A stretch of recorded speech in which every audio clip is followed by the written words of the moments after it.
মহোদয়, আমি আপনার কাছ থেকে জানতে চাচ্ছি যে এই মার্কিন যুক্তরাষ্ট্রের পররাষ্ট্রমন্ত্রী অ্যান্টনি ব্লিংকেনের সঙ্গে ওনার আমন্ত্রণে আপনি যে যুক্তরাষ্ট্র সফর করলেন এবং দ্বিপক্ষীয় টক্স করলেন এবং অন্যান্য পর্যায়ে কথাবার্তা হলো, সেখানে থেকে যে আউটকাম, সেই আউটকামটার মধ্যে কী ছিল?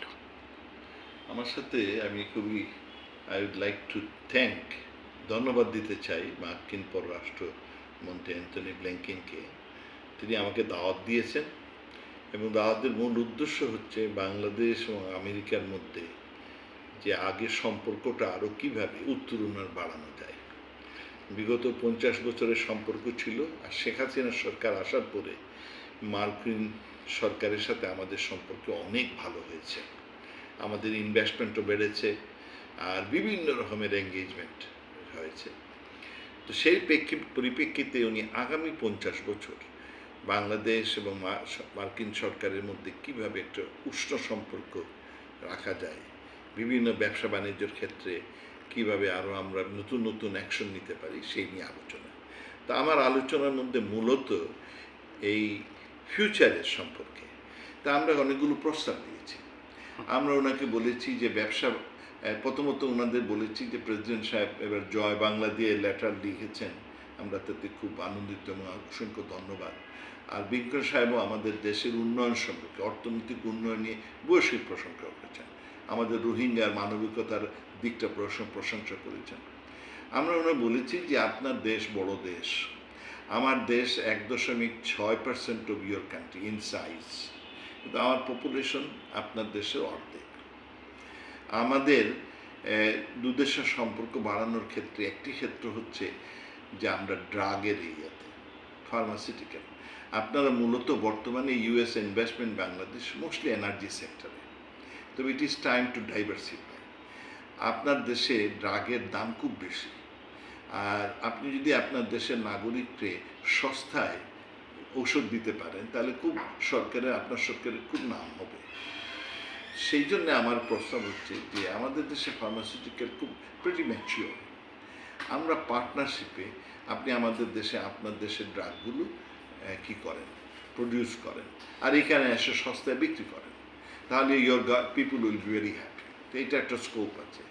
একইভাবে আপনার দেশে মেডিকেল টেকনিশিয়ানস খুব দরকার, আপনি প্রাণনা লোককে খুঁজে। আমার দেশের লোক সংখ্যা অনেক এবং they are young, hard working, intelligent and they quick learner. আপনি ওখানে আমাদের যে কিছু ইনস্টিটিউশন তৈরি করেন ইন পার্টনারশিপ, আর আমার দেশের যে টেকনিক্যাল যে লোকগুলো আছে তাদের এই মেডিকেল টেকনিকটা শেখানোর পরে আপনি নিয়ে আসেন ওদের এখানে, তাহলে আপনারও উইন উইন, আমারও উইন, আমারও উপকার হয়, আপনারও এই সমস্যা দূর হলো।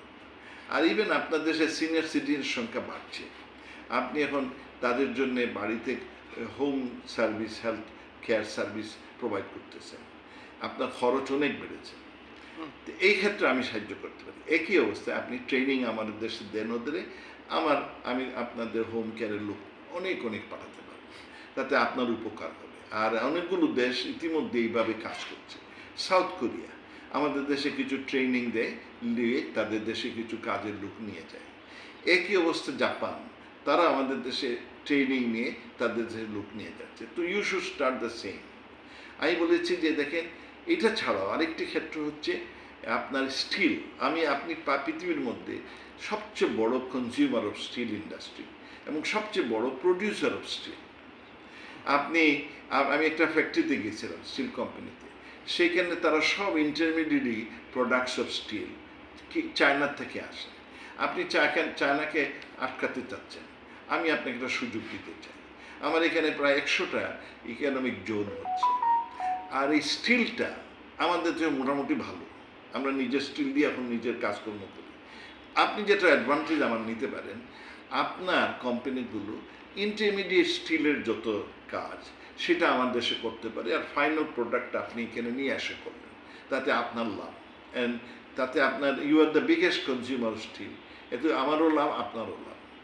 আমি বলেছি আপনার রিনিউয়েবল এনার্জি, আমার এখানে পুরনো লোকোমোটিভ আছে, আমিও ফেজ ওয়াইজ আস্তে আস্তে আমার এই petrol base, gas base vehicle change করতে চাই। আর আপনিও চান যে আপনার টেকনোলজি, আপনার পয়সা আছে, সেগুলো ইউটিলাইজেশনের জন্য।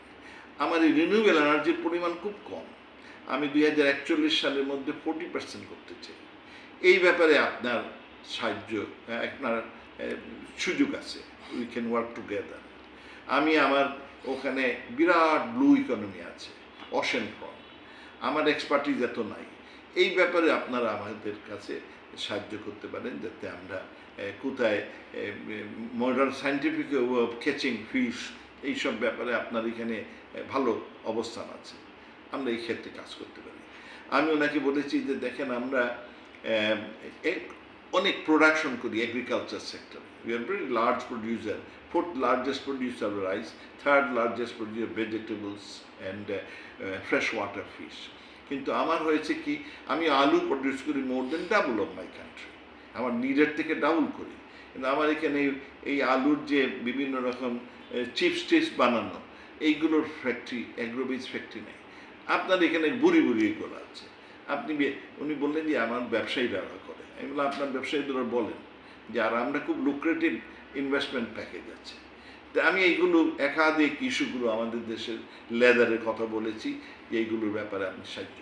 দ্বিতীয়ত আমি ওনার সাথে আলাপ করি রোহিঙ্গা নিয়ে, যে রোহিঙ্গা, তো উনি বলছেন যে তারা আমাদের হেল্প করেই যাবেন যতদিন পর্যন্ত সমস্যার সমাধান না হচ্ছে। যে আমি বলছি আপনারা সবচেয়ে বড় হিউম্যানিটেরিয়ান কী করেন, ডোনেশন করেন, বলে আমরা উইল সাস্টেইন ইট, আমরা করেই যাব। হ্যাঁ, আমি বলছি তো, কিন্তু রোহিঙ্গা তো আমাদের দেশে থাকার মতো অবস্থা না, আমরা most densely populated country in the world. আমার এখানে প্রায় 2900 লোক প্রতি বর্গ মাইলে থাকে, আর আপনার এখানে 40 জন লোক। আপনি কিছু লোক নিয়ে আসেন, বলেন যে yes we will be bringing, আপনার এখান থেকে নিয়ে আসা। এবং আমি আর অন্যান্য ফ্রেন্ডলি কান্ট্রিকে বলেছি রিসেটেলমেন্টের জন্য। এবং দিস ইজ নট অল, এদের ফেরত দিতে হবে। আপনি একটা ইকোনমি, একটা সেফ জোন করতে পারেন ইন রাখাইন স্টেট, যেটা আপনার কসোভোতে করেছে, একই জিনিস করেন ওখানে। এবং এইটা আপনি লিডারশিপ না নিলে হবে না। You can take the coalition of the willing নিয়ে ওখানে একটা সেফ জোন করে ওদের। উনি বললেন যে এই মুহূর্তে তো ওখানে বেশ মারামারি এসব হচ্ছে, সেফ না। আমি বললাম আপনার লোক দিয়ে গেলে ওখানে সবই শান্তিময় হয়ে যাবে, তখন ওরা ঠিক যেতে পারবে। তো বললেন this is a good idea. হ্যাঁ, তবে বললেন যে এই মুহূর্তে we want first restoration of democracy in. বললাম সেইটা হয় না, আগে আর্মির সময়ও, আগে যখন 70 সালে, 80 সালে, 90 সালে রোহিঙ্গারা আসছিল, তখন ওরা ফেরত গিয়েছিল টু ডায়ালগ অ্যান্ড ডিসকাস। তখনও আর্মি ছিল, আর্মির সরকার তখন পাঠানো হয়েছিল, তখন আপনাদের স্যাংশন ছিল। 2016 সালে ওবামা সাহেব স্যাংশনটা উইথড্র করার পরেই ঝামেলা শুরু হয়েছে। ওরা এখন শুনে টুনে না। আপনি এইটা চিন্তা করতে পারেন, কারণ এইটা না হলে এই রোহিঙ্গা তো ভবিষ্যৎ। তো উনি বললেন যে এদের কিছুটা স্কিল ট্রেনিং। আমি বললাম কিছু দিতে পারেন আপনারা, আমার বিরাট বাসাঞ্চল আছে, সেখানে আপনারা কিছু স্কিল ট্রেনিং দেন। আমরা শুরু করেছি স্কুল, 6000 স্কুল চালু করেছি, but we don't have much resource, so আমরা খুব পারবো না। বরং আপনারা ইয়াং ছেলে পিলে আছে, ওদের নিয়ে আসে ওদের ট্রেনিং দিয়ে ইউটিলাইজ দেন। You need more people in your country, so this is an option, good option for you, opportunity for you. তারপরে ওনার সাথে আলাপ হলো গিয়ে এই আমাদের ক্লাইমেট চেঞ্জ। আমি বললাম আপনার জন কেরির সাথে যখন আলাপ হয়েছিল উনি রাজি ছিলেন।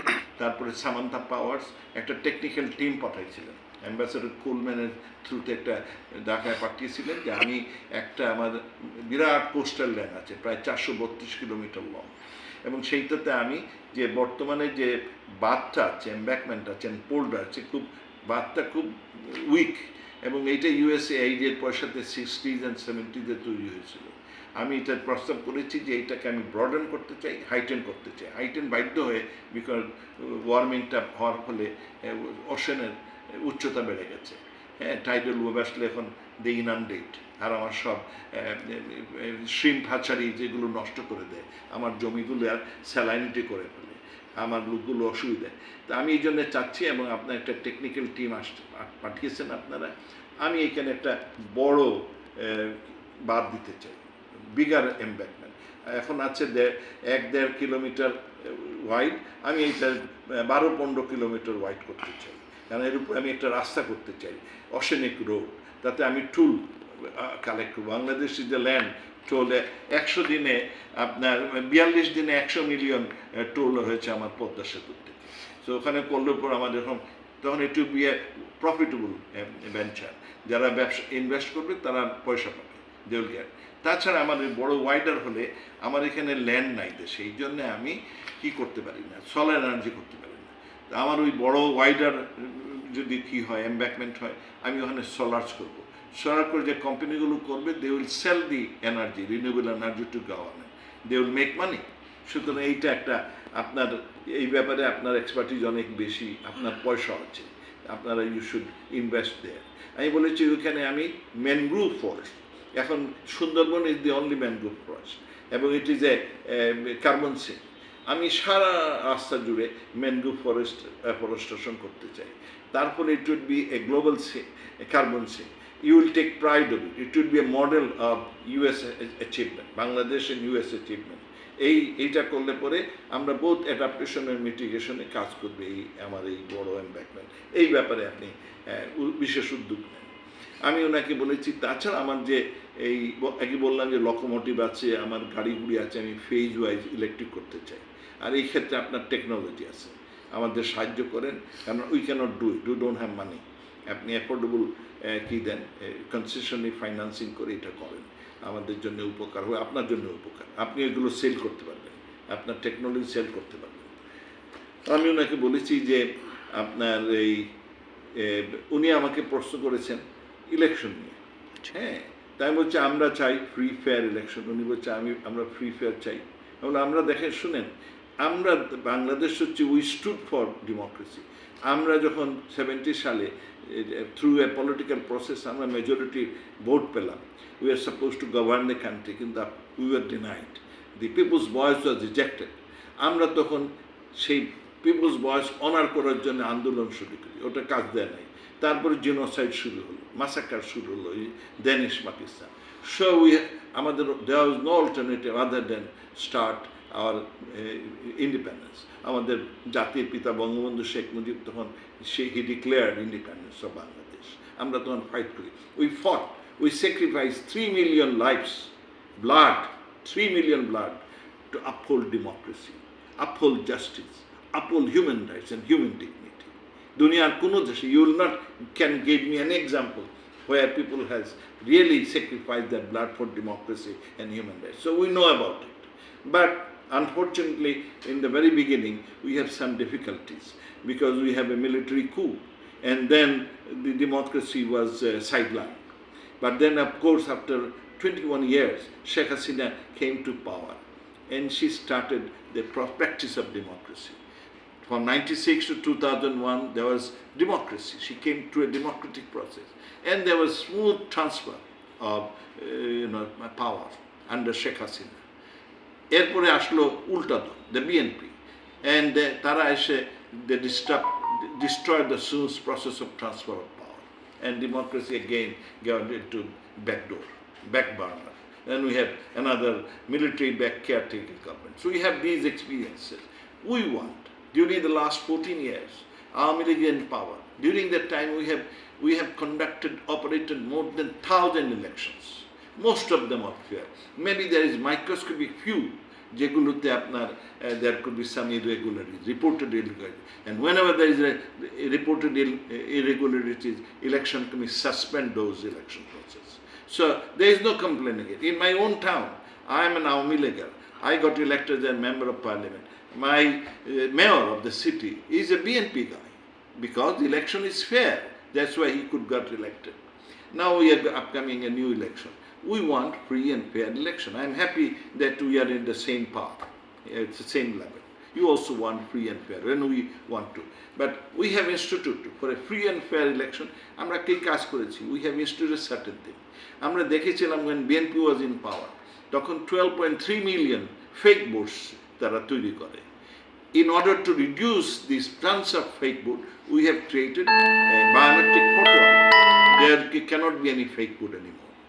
Then there is some allegations that there had been ballot stuffing during night, and so in order to reduce that, we have created transparent ballot boxes. People can see. If there is a ballot, people can see. So that problem could be eliminated. We also have created, because there is always complaint against the election commission. There was the election commission, Aziz Marka election commission. Very, bad election commission. A very partisan election commission. Now instead of that, we have instituted a new independent election commission. Their budget is also independent. And they are selected not by Prime Minister. They are selected through a process of selection process.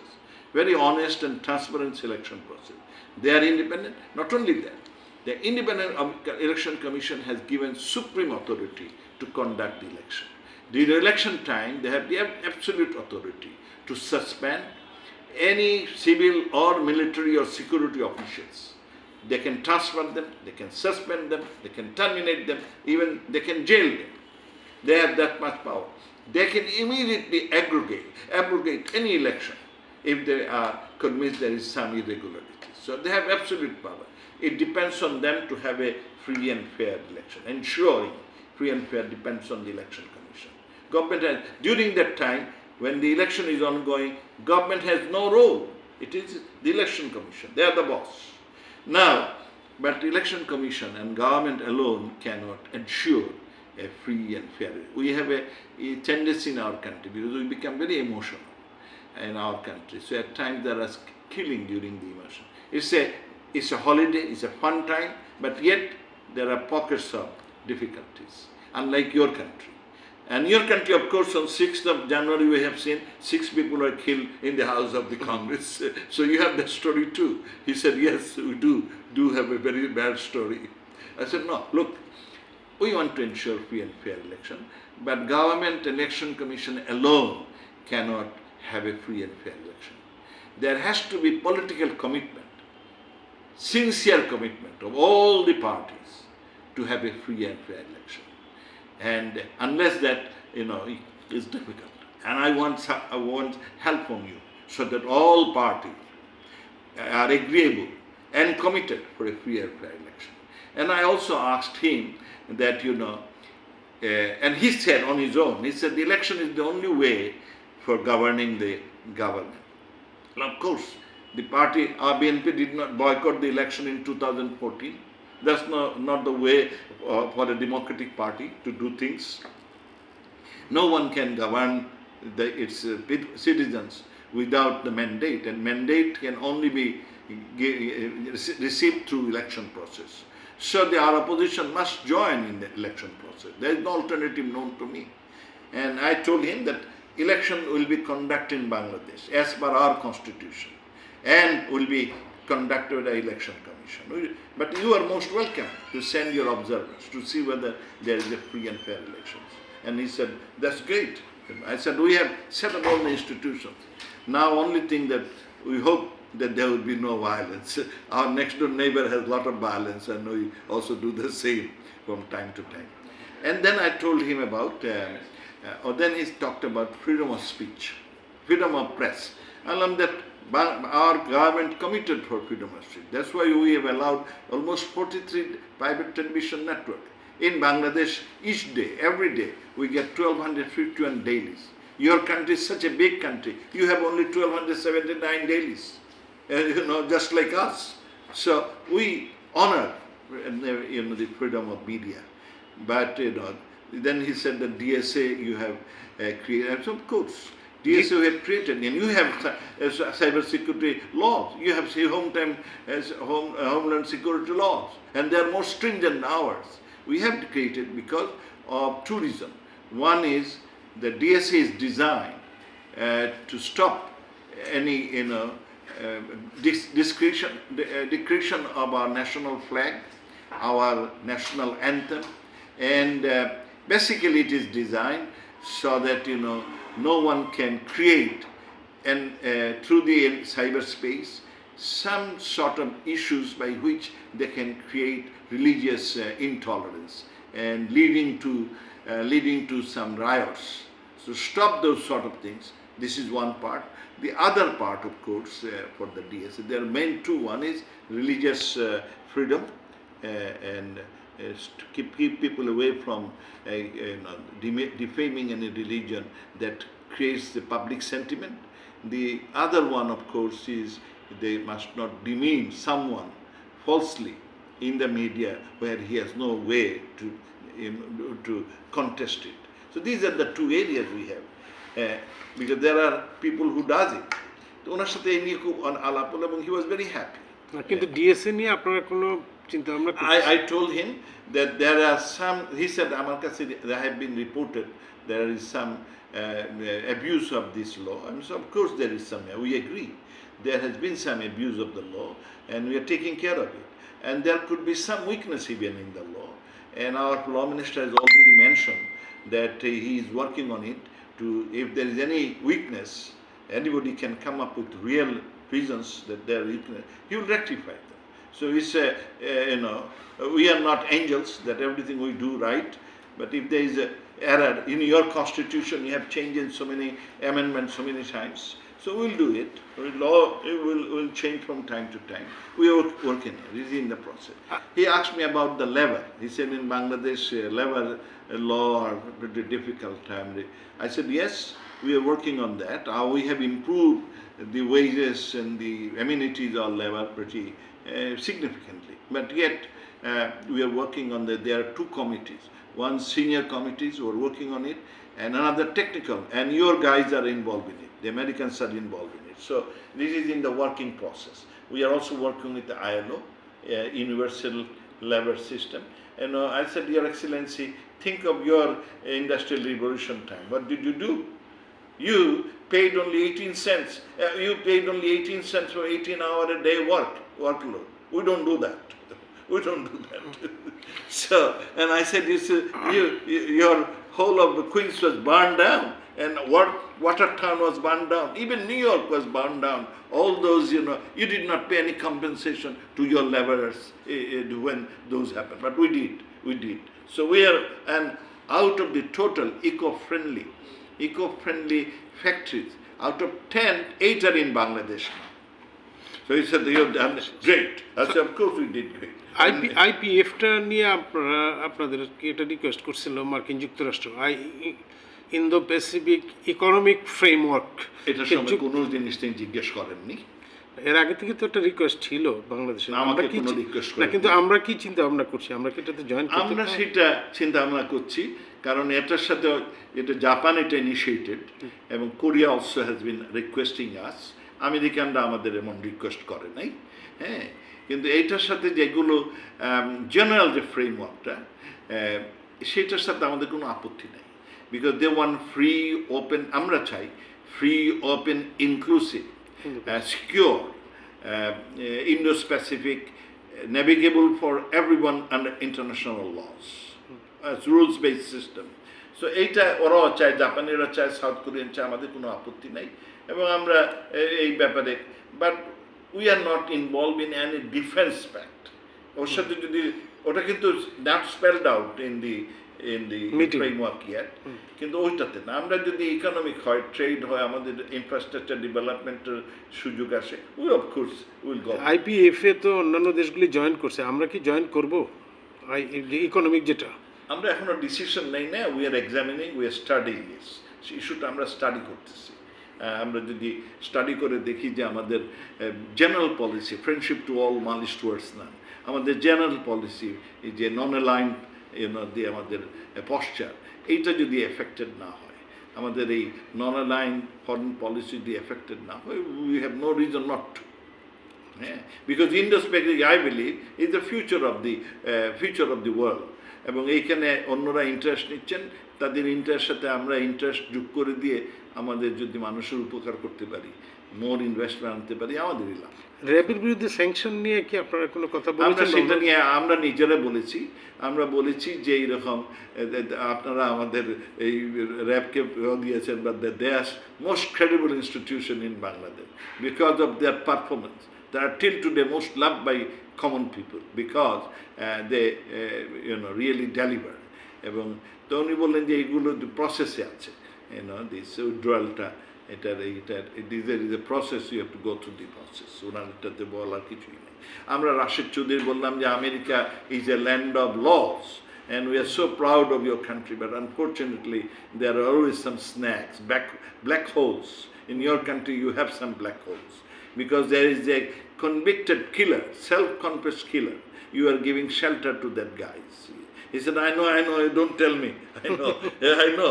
It is with our judicial system, with the Attorney General, and whenever they give the any indication, we will let you know. আর এই যে উপাত্ত সুরক্ষা আইনটা নিয়ে ওনাদের একটা আপত্তি আছে, ওই যে ডাটা প্রোটেকশন যে না, এটা নিয়ে আমাকে উনি কোনো জিজ্ঞেস করেনি। আচ্ছা, আমাকে কোনো ইন্ডিভিজুয়াল নিয়ে জিজ্ঞেস করেনি। এই যে আপনার প্রথম আলো টালো এইসব নিয়ে কিচ্ছু জিজ্ঞেস করেননি। আচ্ছা, it was a very, I must say, but নির্বাচন ক্রেডিবল করার জন্য ওনারা যে সমস্ত কথাবার্তা বলছেন এবং আপনারা যে সমস্ত অঙ্গীকার করছেন, কোনটা নির্বাচন অবাধ এবং সুষ্ঠু করার জন্য যুক্তরাষ্ট্র বলল যে সারা দুনিয়া নাকি, ওটা বলছেন যে বাংলাদেশ ইজ এ মডেল। উনি বাংলাদেশের প্রশংসা করতেছিলেন যে Bangladesh has done A miracle, is a model of economic development. You have done excellent. So you can do another excellent job. You can have a free and fair election and show the rest of the world as a model. তো আপনি কি সেটা অঙ্গীকার Of করেছেন? course, we want to be model. We will try our best, but we need everybody's support. সেই ধরনের কি ধরনের সাপোর্ট আপনার, কি ধরনের সাপোর্ট চান? যে তাদের যদি কোনো ধরনের ইনফ্লুয়েন্স থাকে, all political parties must have a commitment, sincere commitment for a free and fair election. এইটাতে তারা একটা পাবলিক অপিনিয়ন বিল্ড করতে পারেন। আর উনি বললেন যে আমি এই যে আপনি ট্রেড ইনভেস্টমেন্টের কথা বলছেন, আই ওয়ান্ট অলসো। আমি এই জন্য আপনার দেশে একজন অ্যাম্বাসেডর পাঠিয়েছি, যে হলো একটা মিনিট।